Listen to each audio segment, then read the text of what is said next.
Assalamualaikum warahmatullahi wabarakatuh. Perkenalkan, nama saya Teguh Mario. Di sini saya akan mempresentasikan laporan proyek ujian akhir semester dari mata kuliah Manajemen Syariah Bisnis dari dosen pengampunya yaitu Pak Ismamudi SEMM.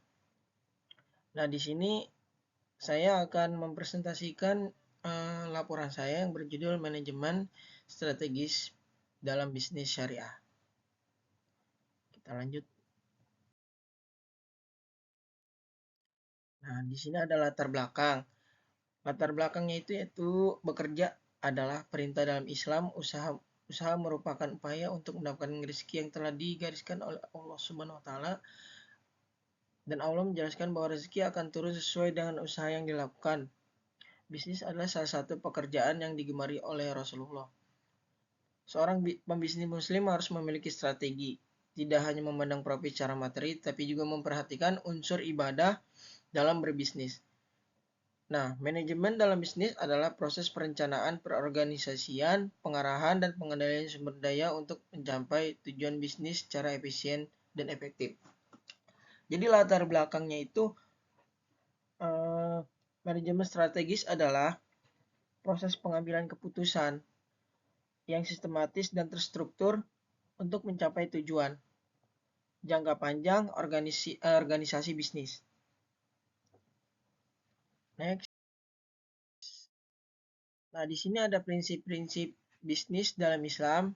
Yang pertama yaitu tidak batil, yang dimana dijelaskan dalam Quran Surat An-Nisa ayat 29, tidak boleh menggunakan cara-cara yang batil dan merusak.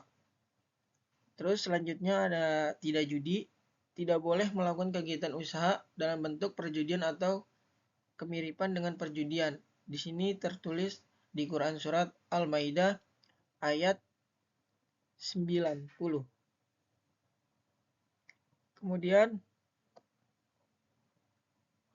tidak zalim tertera pada ayat Quran Surat Al-Baqarah ayat 279. Tidak dizolimi dan tidak menzolimi. Dan yang terakhir yaitu tidak curang. Nah, dalam bisnis itu prinsip bisnis Islam di sini ada 4, tidak batil, tidak judi, tidak zolim, tidak curang. Next.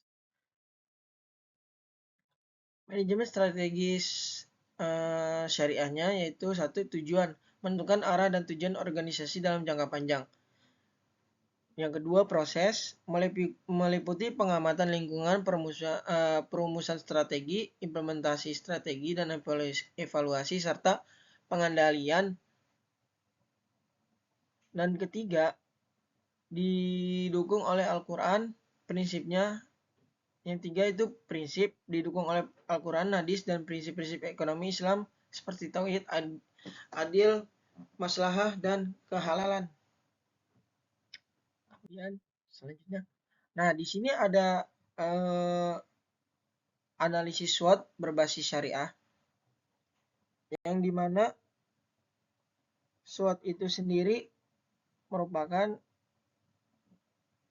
S-nya itu strength atau kekuatan, W-nya itu weakness, kelemahan, dan O-nya itu opportunities atau peluang, dan T-nya itu threats atau tantangan.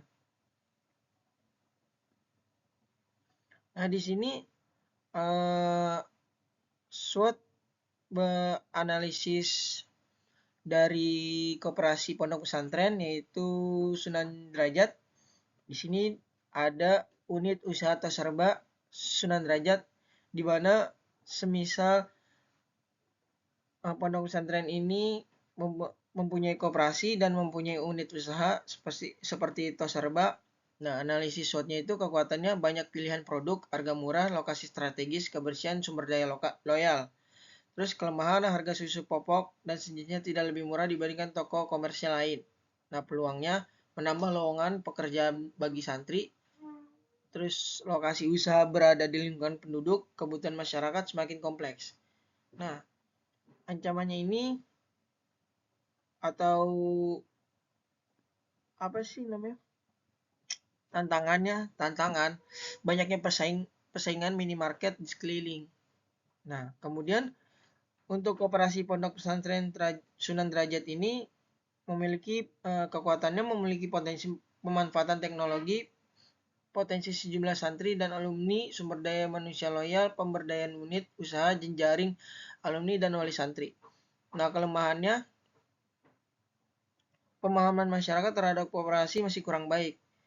Keberadaan kompetren yang masih baru dan peluang terbentuknya organisasi santri dan alumni, banyaknya hasil usaha dari alumni, meningkatnya perencanaan dan kebijakan, kemudian komunikasi dan pembayaran informasi. Dan kemudian di sini ada peluang ancaman semakin banyaknya lembaga dan banyak koperasi di sekeliling. Dan kemudian next, di sini ada strategi pengembangan jangka panjang. Nah, di sini ada visi dan misi Islami. Revisi visi dan misi koperasi agar mencerminkan nilai-nilai Islam seperti keadilan berkelanjutan dan pemberdayaan masyarakat. Kemudian di sini ada struktur dan tata kelola syariah, membentuk Dewan Pengawasan Syariah DPS yang memastikan seluruh aktivitas koperasi sesuai dengan prinsip syariah. Nah, yang ketiga di sini ada produk dan layanan halal, menyediakan produk keuangan berbasis syariah seperti Qardul Hasan, Murabahah, Mudorobah, dan Musyarakah. Kemudian di sini ada pengembangan koperasi berbasis syariah. Yang pertama, pemberdayaan, yaitu memberikan pelatihan keterampilan berbasis Islami kepada anggota seperti kewirausahaan, manajemen keuangan Islami, dan literasi syariah. Dan kedua, di sini ada digitalisasi, pengembangan platform digital koperasi syariah untuk mempermudah transaksi, monitoring, dan akses anggota terhadap produk atau jasa koperasi. Ketiga, kita ada kolaborasi, bekerja sama dengan lembaga keuangan syariah seperti bank syariah, BMT, dan lain-lain untuk memperkuat modal dan layanan keuangan. Dan yang keempat yaitu diverifikasi, mengembangkan usaha berbasis komunitas seperti koperasi tani Islam, koperasi UMKM halal, atau koperasi distribusi produk halal. Nah, dari kesimpulan di sini, manajemen strategi bisnis syariah adalah pendekatan sistematis untuk merancang atau mengimplementasikan dan mengevaluasi strategi dalam bisnis berbasis syariah dan tetap mematuhi prinsip-prinsip syariat Islam. Dengan memahami konsep dan nilai-nilai Islam, koperasi dapat berkembang menjadi lembaga ekonomi yang tidak hanya berguna untuk keuntungan tetapi juga memberikan manfaat sosial, spiritual, dan keberlanjutan. Sekian presentasi dari saya, kurang lebihnya mohon maaf. Wassalamualaikum warahmatullahi wabarakatuh.